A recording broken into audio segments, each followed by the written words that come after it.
ဒီနေ့ကျွန်တော် transign လေးကိုရောက်ရင်းနဲ့drama လေးအမေးများတဲ့ stick ဝင်ဘယ်လို stick ရွေးရမလဲဆိုတာလေးကိုပြောပြချင်ပါတယ်ကျွန်တော်ဒီမှာရွေးတဲ့အခါမှာချက်3ချက်ပုံမူတည်စဉ်းစားလို့ရတယ်ပထမတစ်ချက်က size ဒီမှာကျွန်တော်257ဆိုပြီးတော့ flavor အဖြစ်3မျိုးရှိတယ်ခဏသေးလာလေးလေးလာလေးဖြစ်ပြီးတော့ခဏကြီးလာလေးပေါ့လာလေးလို့အကြမ်းမြတ်ပြီးမှတ်လို့ရတယ်အဲ့တော့ဒီမှာနောက်မှာခဏလေးလည်းကျွန်တော်ထပ်တွေ့လိမ့်မယ် APSD ဆိုပြီးတော့အဲ့လို၄မျိုးရှိရ generally အဖြစ်နော်A နဲ့ B ကအသုံးများတယ် S နဲ့ D ကတော့ drafted bad ကနည်းနည်းကြီးရတဲ့အတွက်ဖေရနေတဲ့ကြီးရတဲ့ crypt လောက်ကခက်ခဲတယ် A နဲ့ B ကကျွန်တော် chat to round လို့ဖတ် music တွေမှာသုံးလို့ရတယ်နောက်တစ်ချက်ကကျွန်တော်တို့တက်တာအဲ့မှာလည်း၃မျိုးရှိတယ် hickory maple oak ဆိုပြီးရှိတယ် hickory ကရမ်းလည်းမလေးရမ်းလည်းမပုတ်ဘူးဒါပေမဲ့တိတ်အသုံးမခံဘူးခဏလေးကျိုးတယ်maple ကတော့ပေါ့တယ် oak ကတော့လေးတယ်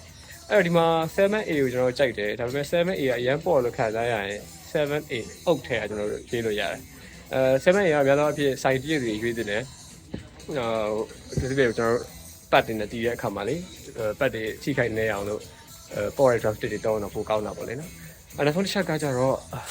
take သူရဲ့ tip မှာအများကြီးရှိတယ်ကျွန်တော်ဒီမှာပုံလေးပြပေးထားတယ်အဲ့ tip ပေါ်မူတည်ပြီးတော့အတန်တွေအများကြီးကွာတယ်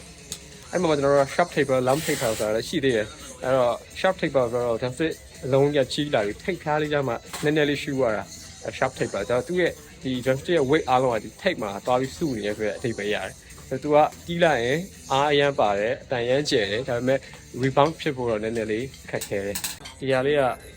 fire grain လို့ခေါ်မီးဖုတ်တာ drumstick မီးမြိုက်ပေါ့လေနော်သူကလက်စီထွက်တဲ့လူတွေ